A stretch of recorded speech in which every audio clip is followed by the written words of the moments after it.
Okay, so now we're going to do the last type of transformation that we're going to learn about in this chapter, which is rotations. So rotations, like the name suggests, are when we are turning a shape. We're rotating it around a certain point, and we'll see what happens to the shape. So if you did the opening task, you can take whatever you have in front of you and just without picking it up, just turn it to the right. So what do you notice about it? How is it the same and how is it different, right? So again, just like the other transformations, the actual size of it hasn't changed and the actual shape of it hasn't changed, but the direction that it's facing has changed, which makes the shape look different. Okay, so let's get started. So we're gonna do the explore activity. First, we're gonna talk about what rotations are. It's a transformation that turns a figure around a given point, which is called the center of rotation. So as you get into more complicated geometry in high school, you're going to learn how to do these rotations around any given point. But for us, what we're going to be doing is we're going to be rotating it basically just using the origin as our center of rotation. So just like the others, the image has the same size as the pre-image and the same shape. So what changes is just the direction that it's facing. Before we start, I wanted to just quickly remind you, CW, every time you see CW, that's going to stand for clockwise. And we're talking about clockwise, and we're turning it this way, just like the hands of a clock. So that's going to the right. And if you're told to do a rotation counterclockwise, you're going the opposite that a clock would be going, which is to the left. Okay? So for the explore, we're going to look at this triangle. ABC, and they want us, as we said before, using the origin as the center of rotation. You guys are going to complete this explore on your own. You're going to trace the triangle on a piece of graph paper, and then you're actually going to cut it out. You're going to rotate it 90 degrees counterclockwise. So before we start, 90 degrees would be turning it once. Okay, so if you turn it once, that means one time to the left. That's 90 degrees, okay? So counterclockwise is to the left. Okay, and you're going to turn it once. And then they're giving you a little helpful hint here to make sure you're doing it right, that the side of the triangle that's on the x-axis should now be on the y-axis if you did it right. And you're going to sketch that, label it, and then we're going to talk about what you get. So why don't you pause, try this, and then we'll talk about it.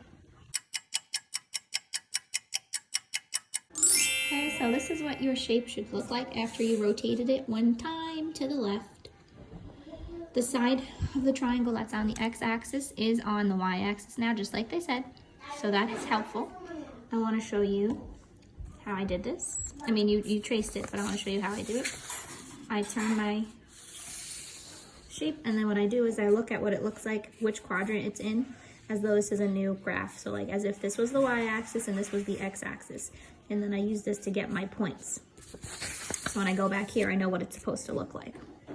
Okay, so you can check for each one of these that each time the point gets rotated to the left, except for the A, it's on the origin, so it's staying there.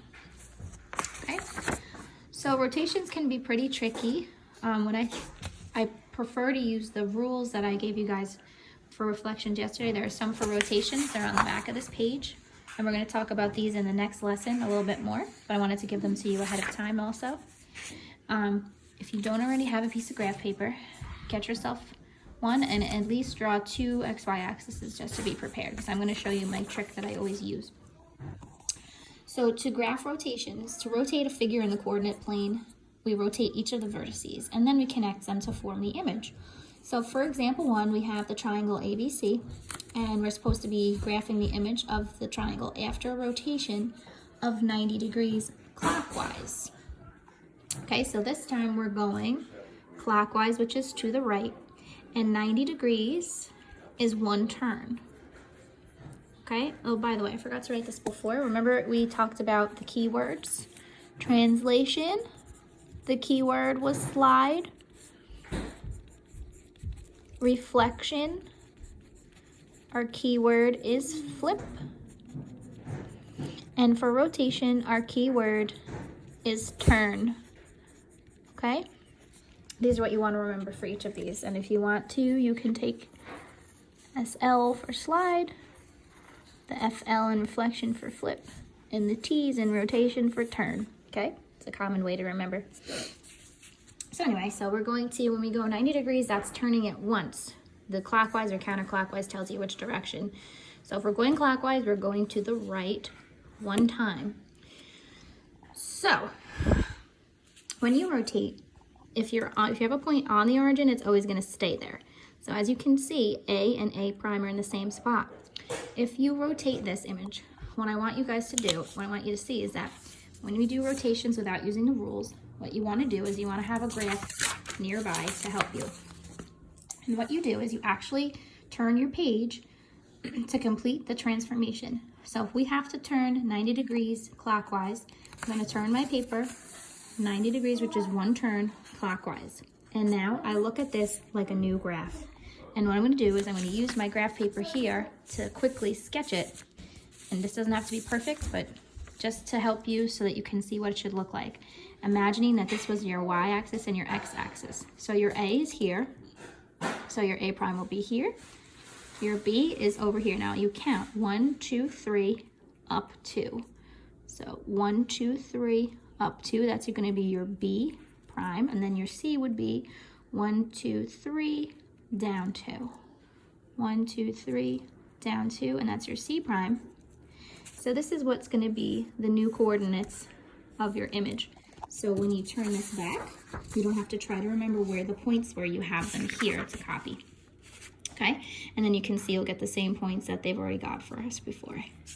Okay, and you would copy those, connect them, and there you have your rotation all done. Okay, it's not the most efficient way to do it, but it's easy and it's a good way to make sure you don't make a mistake. Okay, so that's the way you're going to do this if you're not using the rules. So here are the rules, just in case you want to use them. We're going to talk about them in the next lesson. But to try to make life a little bit easier, there are rules to use. These are not given to you on the Regents exam when you're in 10th grade, so these would have to be memorized. Okay, so when you turn 90 degrees counterclockwise or 270 degrees clockwise, the rule is to flip X and Y and make Y negative. When you rotate counterclockwise 180 degrees or clockwise 180 degrees, it's the same. You just make X and Y opposite. If you're rotating counterclockwise 270 or clockwise 90, you switch X and Y and change the sign of X. And then for 360 degrees, it stays the same. Think about that, right? Okay, so you don't have to memorize these just yet, but if you want to use them now, you can, if the turning of the page doesn't make sense to you. So I'm going to keep this graph here because I'm going to use it again, and we're going to do the your turn together. We're going to graph the image of quadrilateral ABCD after each rotation. So first we're going to do 180 degrees.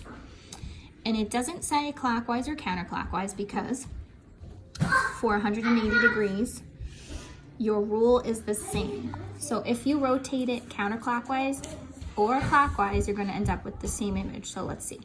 Let's say I decide to go counterclockwise. 180 would be turning it twice. So that's 1, 2.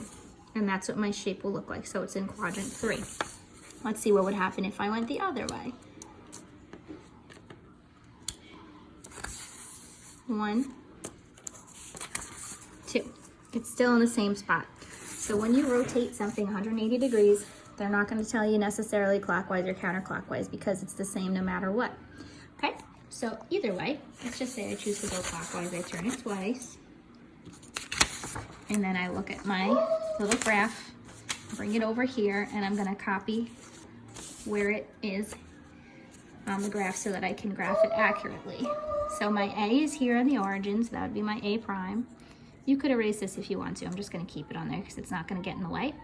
B would be -1, -2, like this. So that's my B prime. The D is over here, 1, 2, 3. 1, 2, 3, that's D prime. And then C prime is over 4 and down 2. So we're going to go over 4, down 2 for C prime.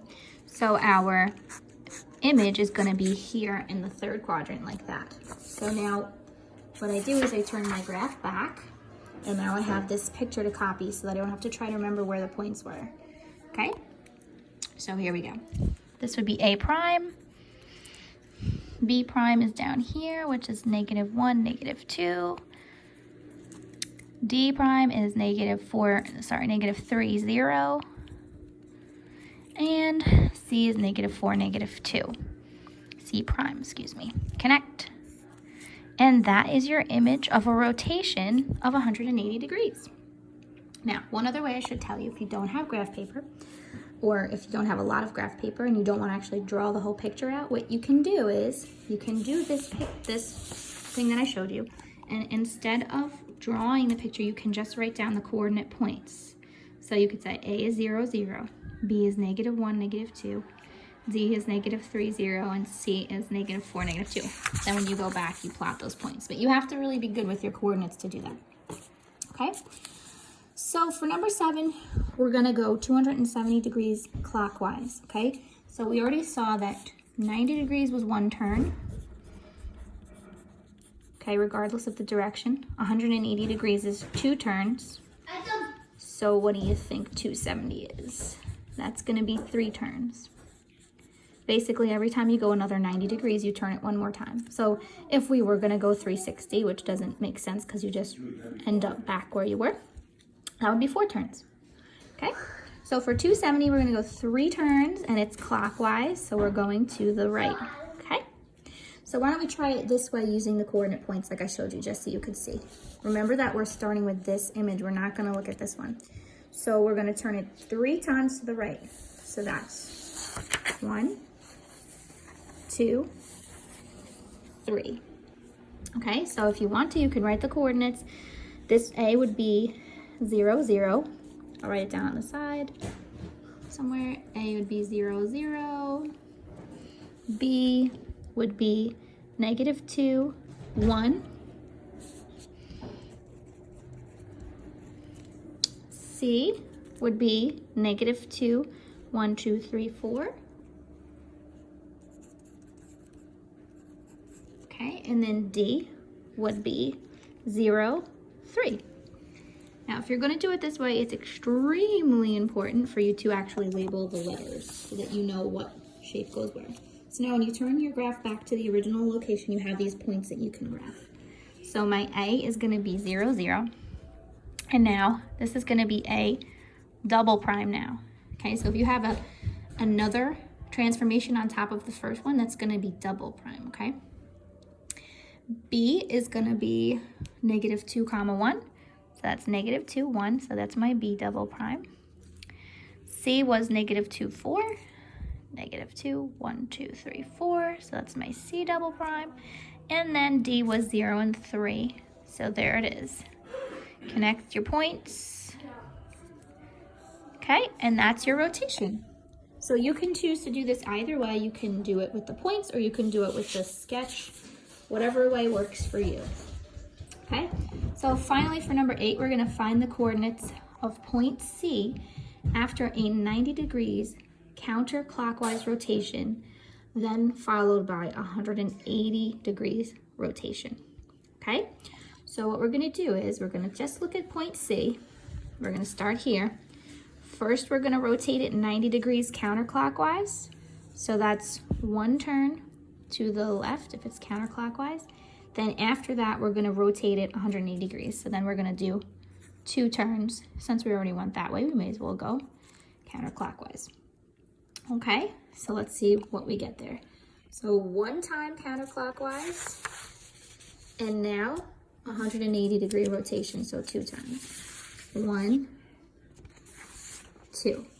And now what are the coordinates of this point going to be? So you just want to look at it as though it's a new graph, y and x. This would be 1, 2, and down 1, 2, 3, 4. So that would be 2, -4. Okay. So there's a lot of turning your page in this lesson. Okay, so for numbers 4 and 5, these are from, I think, the guided practice. Why don't you guys pause and try these on your own? And you can use whichever method you want, drawing the picture on the side or drawing the coordinate points on the side, whatever you prefer. Or you could try one of each and then you can see which one you like better. Okay, so go ahead, pause and try this. Okay guys, so here's what you get after you do these rotations. Oh my gosh, sorry guys. 90 degrees counterclockwise would be turning it 1 time to the left. So I chose to do it by sketching just because I like that way. So I sketched mine and then I looked at it and I copied it and I got E prime, G prime, F prime, looking like that. Then for 180 degrees, you can turn it twice, either to the right or the left. Either way, you're gonna get the same thing. I kind of was a little sloppy there, sorry. But once you turn it twice, you'll see that it ends up in the 3rd quadrant, and then you can copy it or use your points and you get that image. Just remember, when you do these rotations and any of these transformations, it's very important that you label every single time. You have to get in the habit now. When you're in geometry, that's gonna be the most important thing, is that you have to have everything labeled. On the Regents exam, you will not get full credit unless you have everything labeled correctly. So your first pre-image is the regular letters. Then once you do one transformation, you add the prime. It's super important. And as you can see throughout the lesson, I've been labeling each point as I go, and that's the best way to do it. Okay, so I did include one more question. We've got triangle ABC and a rotation of the triangle. We want to decide which rotation happens here. So what you have to do, kind of do a little exploring. First, you have to know that the shape with just ABC is your your pre-image, the one you started out with, and the one that is A prime, B prime, C prime is the pre-image. So that means this is the original, and this is the one that we got after we rotated it. So you can turn your page around a few times if you want, and what you can do is try to figure out what type of rotation happened here to get this shape. Okay, so why don't you pause, try this on your own, then unpause, and we'll talk about the answer.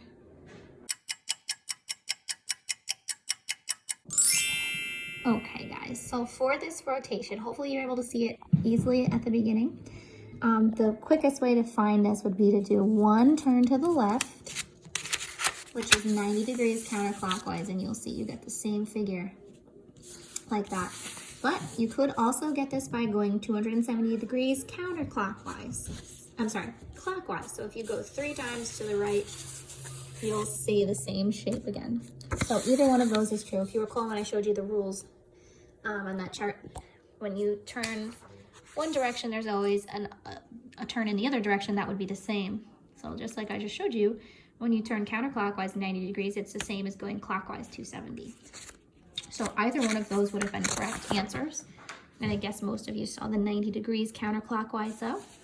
And just for the coordinates of the image, they just wanted you to say what those coordinates really were. So 3, 1, 2, 3, -1 and 4. Okay, and that's it. So rotations, guys, I know they can be a little tricky, but if you follow what I said to do very precisely, you will be good. Okay, so when in doubt, you can go back to this video and watch again when you're doing the problems to try to help. Okay, have fun.